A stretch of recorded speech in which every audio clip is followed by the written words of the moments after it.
Bonjour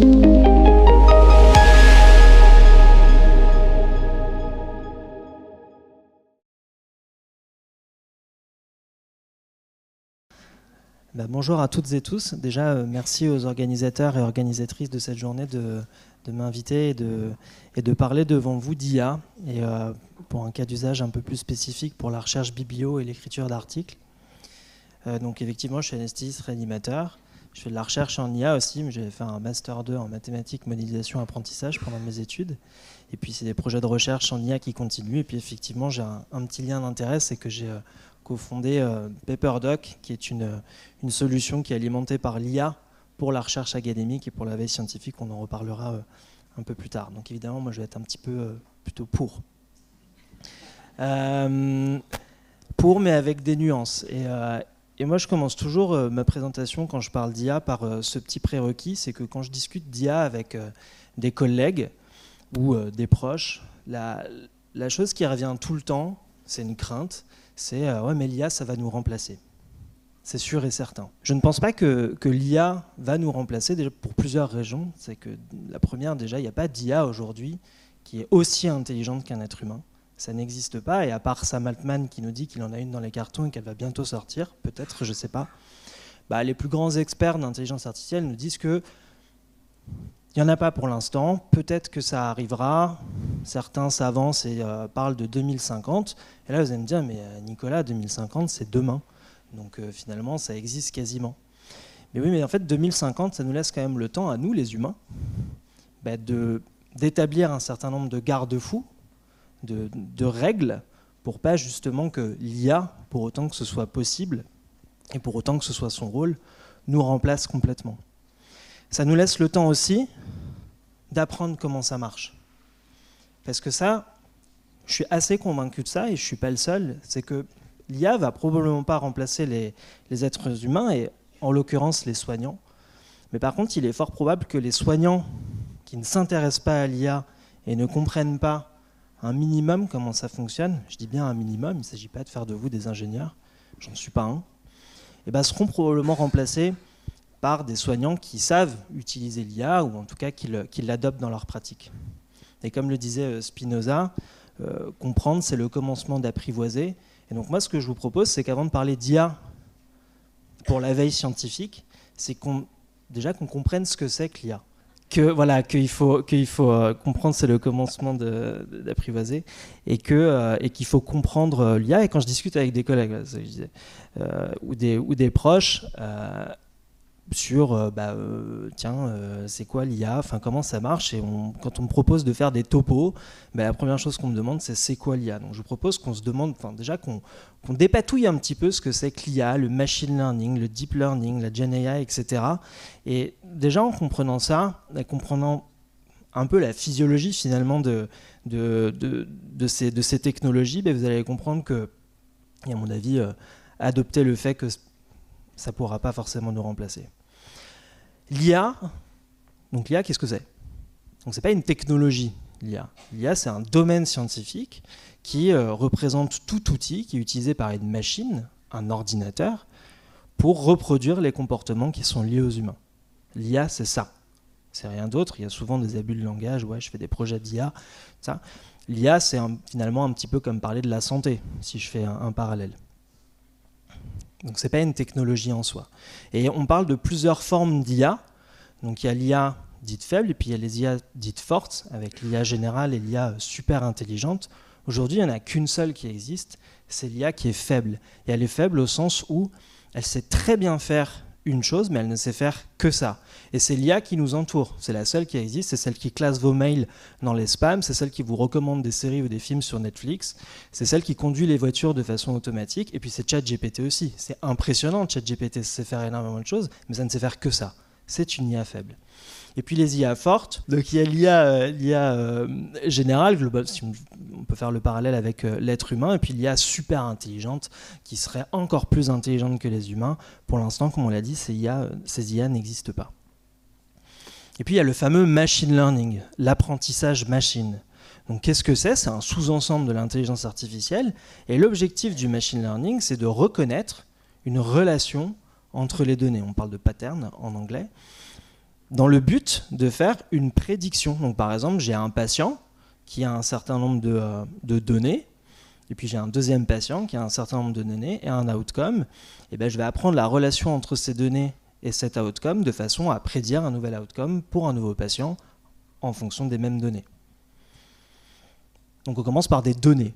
Quand on fait du machine learning, on ne peut pas commencer sans données. Ces données, elles peuvent avoir n'importe quelle forme. Ça peut être des données textuelles, ça peut être le fameux tableau Excel, ça peut être de l'imagerie, ça peut être de l'audio, ça peut être mélangé. Ces données, on les donne à manger à un modèle mathématique. Ça peut être un réseau de neurones, ça peut être une régression logistique, une régression linéaire, etc., etc. Ça dépend de ce qu'on veut faire comme projet. Et à la fin, ce modèle, il doit nous trouver cette relation entre les données et nous proposer une prédiction, un output, avec comme objectif de minimiser son risque de se tromper. Finalement, comme les humains. Quand vous prenez une décision, votre objectif, c'est de ne pas vous tromper. Il y a deux grandes formes de machine learning. Il y a l'apprentissage dit supervisé et l'apprentissage non supervisé. Le supervisé, ça veut dire que vous avez un certain nombre de variables d'entrée et vous avez une variable cible que vous devez prédire. Donc, par exemple, en fonction de la nature de la variable cible, on va parler de régression si cette variable est continue, on va parler de classification si elle est catégorielle. Donc par exemple, sur le petit schéma de gauche, vous devez prédire la taille en fonction du poids. Vous avez un certain nombre de patients, c'est les petits points bleus. À partir de ces points bleus, vous apprenez une relation entre le poids et la taille. C'est tout à fait théorique, hein, c'est un dessin, je n'ai pas fait de calcul. Donc ça, c'est votre modèle, par exemple une régression linéaire. Et puis, vous devez, pour un nouveau patient, le patient rouge, à partir de sa taille, deviner, prédire son poids. Ça, c'est de la régression. Et puis de l'autre côté, c'est de la classification. Vous devez définir, en tout cas prédire si un patient est en surpoids ou pas en surpoids. Donc vous avez déjà un certain nombre de données que vous avez étiquetées. Lui, il est en surpoids, lui, il n'est pas en surpoids. Et donc pour un nouveau patient, le patient en rouge, à partir de sa taille et de son poids, vous devez le classer soit en bleu, soit orange. Et vous avez l'apprentissage non supervisé. Donc cette fois-ci, on a des variables d'entrée, mais on n'a pas de variable cible. Et en fait, le modèle doit deviner une relation qu'il y a entre les variables dans le but de dessiner ce qu'on appelle des clusters, c'est-à-dire des sous-groupes de patients. Donc ça permet de faire plutôt de la description. Le deep learning, on en entend beaucoup parler. Comment ça se différencie du machine learning? C'est un sous-ensemble du machine learning. Globalement, c'est un peu la même chose, à ceci près que le volume de données qui est utilisé pour faire des modèles de deep learning est beaucoup plus important que celui pour faire des modèles de machine learning un peu plus simples, entre guillemets. À titre d'exemple, ChatGPT, ils ont aspiré absolument tout Internet et plus encore pour développer leur modèle. Donc mécaniquement, le coût computationnel et le temps passé à faire tourner un modèle va être beaucoup plus important. Pour vous donner une anecdote, moi quand j'ai fait mon projet de recherche, j'avais 30 000 patients, c'était pas du deep learning. 30 000 patients, un certain nombre d'algorithmes à faire tourner, je l'ai fait sur mon ordinateur personnel. Bon, c'est un Mac, rien d'exceptionnel. Et mon directeur de master m'avait bien dit, le fais pas sur ton ordinateur, on le fait sur les ordis du labo. Donc évidemment, j'ai été têtu, j'ai pas suivi ses conseils, et donc le modèle a tourné pendant un mois sur mon ordinateur. Donc vous imaginez un petit peu ce que peuvent donner des modèles de deep learning. Et une autre anecdote, c'est la facture d'électricité non, mais ça c'est vrai, la facture d'électricité de OpenAI quand ils ont fait tourner leur modèle pour la première fois. Juste l'électricité. Quelqu'un a une idée? 60 millions de dollars. Bon, ils sont pas à ça près eux, mais ça commence à faire beaucoup. Donc forcément le temps, le coût computationnel et puis l'interprétabilité forcément va être un petit peu différente. On parle un peu de boîte noire où on ne sait pas vraiment comment les modèles fonctionnent et c'est sûr que quand on est dans un cas de deep learning, les modèles sont énormes, les réseaux de neurones sont énormes. ChatGPT, c'est des milliards et des milliards et des milliards de paramètres, donc forcément on ne sait pas trop comment il arrive à son résultat. Et enfin, la GenAI, qui va être un petit peu plus l'objet des discussions aujourd'hui, l'IA générative, donc c'est un sous-ensemble du deep learning. L'application précise, c'est de générer du texte, des images, des sons de façon autonome à partir de grands jeux de données, on l'a dit par exemple tout Internet. En quelques mots, comment ça fonctionne un modèle de LLM? C'est que ça prend du texte, par exemple, ces lettres, les mots, ça les transforme en chiffres, et l'objectif, à partir de ces chiffres, c'est de prédire quelle va être la fin de la phrase, par exemple. On est toujours dans cette logique de prédiction qui va être importante quand on va vouloir interpréter les réponses, par exemple de ChatGPT. On en reparlera un petit peu plus tard dans la présentation. Et avant de passer la parole à Marc, donc quelles utilisations on pourrait avoir de la Gen AI en santé, d'une façon générale? Et bien finalement, partout où il y a du texte, si on est dans de la donnée textuelle, là on est dans de la bibliographie et dans de l'écriture d'articles, et bien finalement partout où il y a du texte, on peut en avoir besoin. Ça va des bancs de la fac, avec ça a été publié d'ailleurs, hein, de la génération de petits examens, qu'on peut faire, qu'on peut donner aux étudiants, la structuration de cours, interroger des bases de données par exemple de comptes rendus médicaux, et puis bien évidemment la veille scientifique, la recherche académique, faire de la biblio. On peut utiliser l'IA pour aller alimenter des moteurs de recherche, pour aller chercher les articles qui collent à la requête, pour aller les synthétiser, et aussi pour aider à l'écriture. Ça, on en reparlera juste après. Et du coup, je vais laisser la parole à Marc.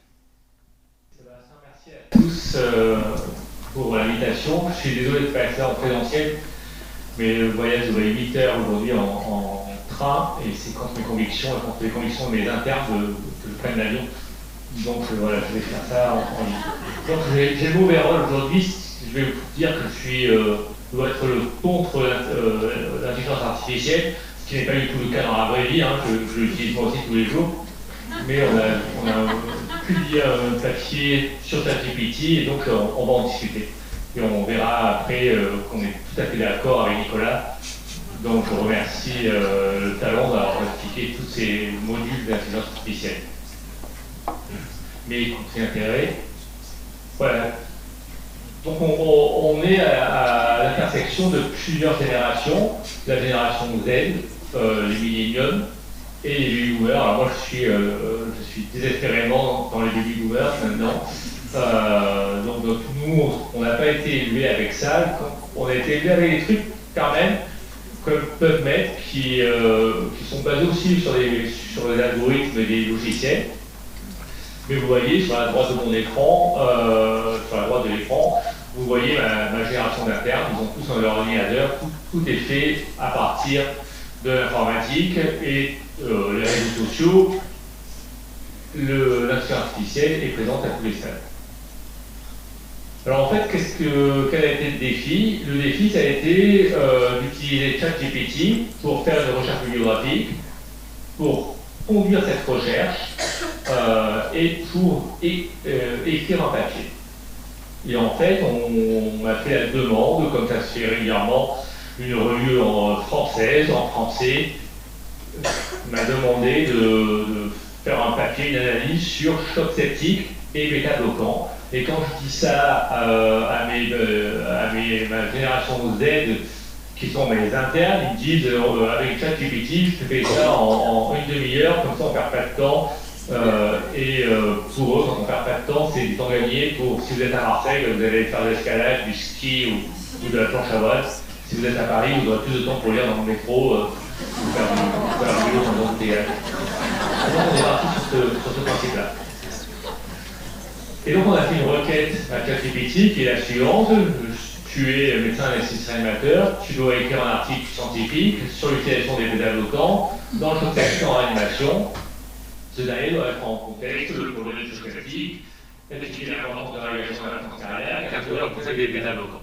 Voilà, très très simple. Et on a regardé ce que ChatGPT faisait, puisqu'il devrait nous sortir une revue bien meilleure que celle faite par l'humain sur la question. C'est une question vraiment, je ne sais pas si, pour ceux qui ne font pas de réanimation, c'est une question vraiment brûlante en réanimation. Il y a eu quelques études très favorables, et puis on se pose la question, est-ce que ça marche? Parce que c'est vraiment un défi de faire ça. Donc c'est vraiment un sujet hyper brûlant en réanimation. Alors globalement, on m'a demandé de faire la revue, ça s'est pris un jour, de envoyer un mail. J'en ai parlé à mes baby boomers à la visite au bout de 7 jours à peu près. Il faut un peu de temps pour m'organiser. Alors pour arriver à ChatGPT, ils ont quand même mis 3 mois. Hein. C'est parce que tout est très rapide avec l'intelligence artificielle, mais eux ont mis 3 mois à faire le petit texte que je vous ai donné. ChatGPT a fait ça en 10 secondes, ça, il n'y a aucun problème. On a fait le draft du papier en 10 jours et on a publié au bout d'un mois. Alors vous trouverez le papier sur la rédaction de revue Anesthésie et Réanimation, qui est la revue de la Société française d'anesthésie et réanimation.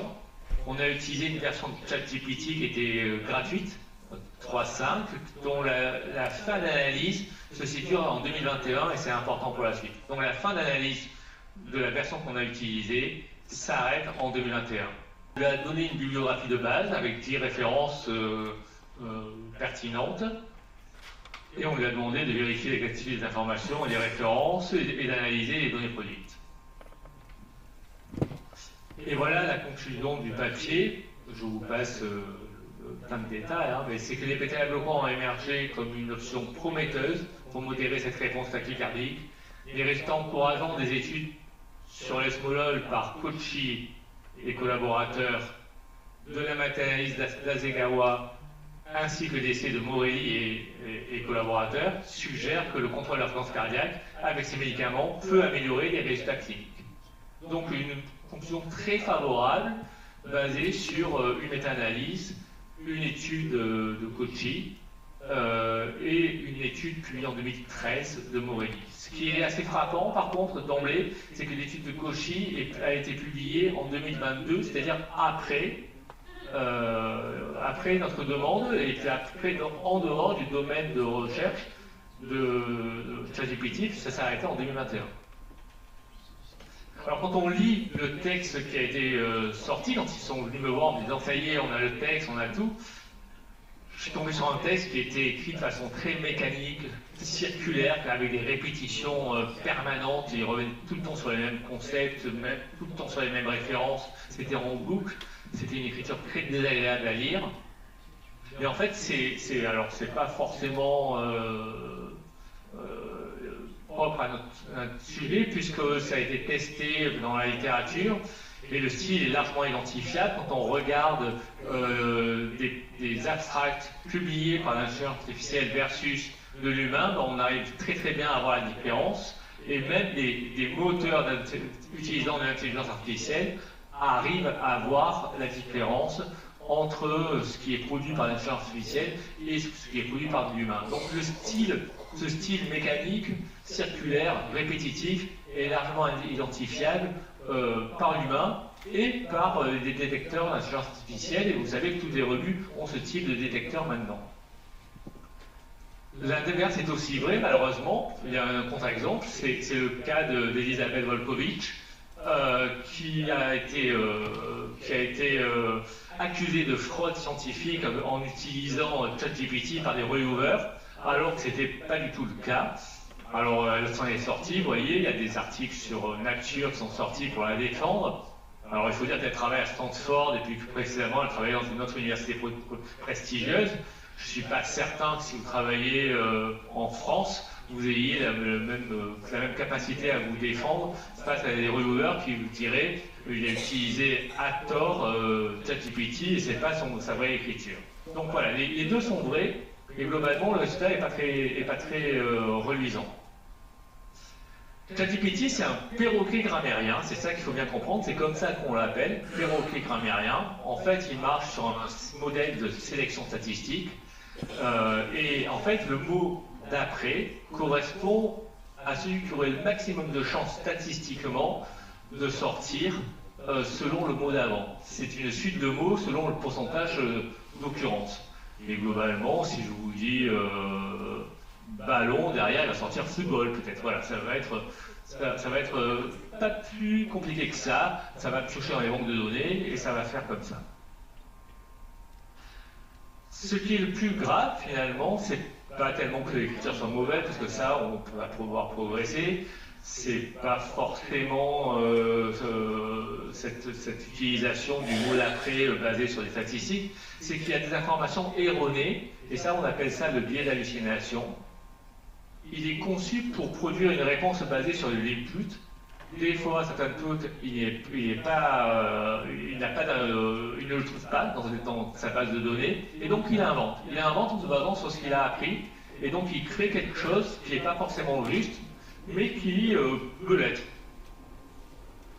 Alors, ce qui est intéressant dans notre exemple, c'est que par exemple, il va s'appuyer sur un article publié dans Choc, mais qui est publié dans Choc en 2022, qui n'était pas publié au moment de la demande. Et donc, il invente le résultat de cette étude en disant que c'est très positif, que ça marche bien, alors que c'est tout à fait inventé. Alors, on n'est pas les seuls encore dans ce cas. C'était testé dans l'utilisation d'un antibiotique dans le traitement des VPO. Et ce que montre cet article, c'est qu'en fait, ChatGPT a très peu d'études sur le sujet, mais que ChatGPT va sortir des sources. Et ces sources sont basées sur des vrais auteurs, sur des vrais journaux. Tout ça est vrai. Par contre, il invente les articles et il invente les références basées sur des vrais journaux, des vrais auteurs. Et ça, ça peut être beaucoup plus embêtant. Et puis, je dirais qu'il n'y a pas tout de même un don de prédiction très élaboré, qui n'est pas beaucoup plus élaboré que celui des humains et des experts spécialistes, puisque quelques semaines après avoir publié cette revue sur ChatGPT, les bêta-bloquants et le choc septique, sort une étude qui est tout à fait ravageuse, qui montre qu'il y a un sur-risque en termes de mortalité quand on utilise des bêta-bloquants dans le choc septique, et qui a été arrêtée pour futilité. Et ça, c'est pas du tout anticipé dans l'analyse de ChatGPT. Donc, il y a des informations un peu erronées. Il y a une écriture qui n'est pas fantastique, et puis il y a une utilisation des données qui est discutable, et pas tellement de prédictions finalement pour ce qui va se passer dans la vraie vie. Alors moi aussi, je suis un peu biaisé, je peux aussi vous biaiser comme ChatGPT, puisque je ne vous dis pas la fin de la conclusion, qui est qu'il y a des questions qui subsistent, que des recherches supplémentaires sont nécessaires, et qu'il faut pratiquer une médecine prudente et basée sur les preuves. Donc même finalement l'humain peut ne pas vous donner tous les éléments de l'analyse et vous biaiser vous aussi. Quelles sont les limites de l'intelligence artificielle d'une façon globale? C'est la perte d'apprentissage par l'humain du travail de rédaction. Et ça peut être important, mais finalement, peut-être qu'on peut aussi s'en passer. Et que si c'est très bien écrit, on n'aura plus besoin de faire ce travail de rédaction. Mais aujourd'hui, vous voyez que le résultat n'est pas terrible en termes de rédaction, et que s'il n'y a pas un humain derrière pour refaire le travail, souvent un boomer, ce travail n'est pas fait. Il y a le risque d'analyse erronée des résultats, je vous l'ai bien montré. Le risque d'amplification de fausses données, puisqu'il va générer des résultats par lui-même basés sur des données qu'il a trouvées, mais qui ne sont pas forcément fausses, mais il risque d'amplifier ça. Ça peut être une entrave à la recherche clinique, et à la recherche scientifique. Et puis, ça va augmenter les coûts de la recherche, parce que forcément, ça va coûter cher. Et ça, c'est important de le noter. La recherche coûte de plus en plus cher. Et si on n'a pas accès à ces logiciels, qui vont être forcément payants quelque part, ça va encore augmenter les coûts de la recherche. Alors, il y a des limites à notre modèle aussi. Peut-être qu'on n'a pas utilisé la bonne version de ChatGPT. Alors, on est en train de refaire la même analyse avec le ChatGPT version 4 en utilisant la version anglaise et en essayant de faire tout le texte en anglais. Et apparemment, les résultats pour l'instant ne sont pas tellement meilleurs. On n'a peut-être pas donné les bonnes informations à ChatGPT, mais s'il faut être super expert, donner des super informations à ChatGPT, on se demande vraiment à quoi ça sert. Malgré tout, les algorithmes sont partout. Quand vous utilisez PubMed, Google, il y a des algorithmes. L'intelligence artificielle sera partout demain. Elle y est déjà partout aujourd'hui. Et il faut savoir travailler avec ça. Et je suis totalement certain qu'on s'en sert et qu'on s'en servira de plus en plus avec le temps qui vient. Je voulais vous montrer cette étude qui est tombée du ciel pour moi il y a quelques jours, le week-end dernier exactement. C'est une prédiction d'admission en réanimation chez un patient qui est admis aux urgences pour savoir si on doit l'amener en réanimation ou si on peut le mettre en service ou le faire rentrer à la maison. Et donc, il y a des scores qui existent pour ça. Il y a un score qui est très connu qui s'appelle le NEWS, qui est basé sur une myriade de critères et de paramètres cliniques et biologiques divers. Ce score est fait par les cliniciens au pied du lit. Il est assez simple à élaborer. Et donc, les auteurs, là, ont dit, on va proposer 6 modèles, incluant le NEWS, et 5 modèles de NEWS, si vous voulez, améliorés par de l'intelligence artificielle pour prédire l'hospitalisation en réanimation des patients aux urgences. Et donc, parce que c'est vraiment un vrai débat dans la vraie vie. Et en fait, ce qu'a montré ce système, c'est que un système d'intelligence artificielle faisait mieux que l'humain, le ICART, qui performait le mieux, c'est la ligne jaune, mais que tous les autres modèles faisaient moins bien que le NEWS fait à la main par des cliniciens. Et donc, finalement, l'intelligence artificielle ne faisait pas forcément mieux que le traitement humain de la donnée. Voilà, donc mes conclusions pour finir ce chapitre, c'est que ChatGPT est forcément une aide pour la rédaction scientifique. On s'en sert dans la vie quotidienne et on s'en sert dans notre vie scientifique aujourd'hui. Et c'est un élément à prendre en compte.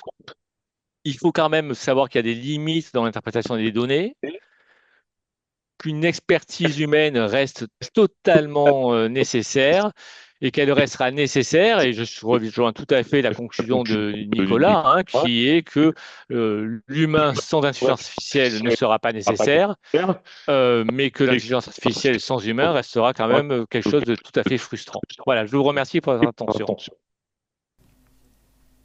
Alors du coup, moi j'ai eu de longues heures de métro pour réfléchir à toutes ces problématiques, et donc c'est intéressant. Donc j'ai juste 3 diapos à vous présenter pour conclure ma partie.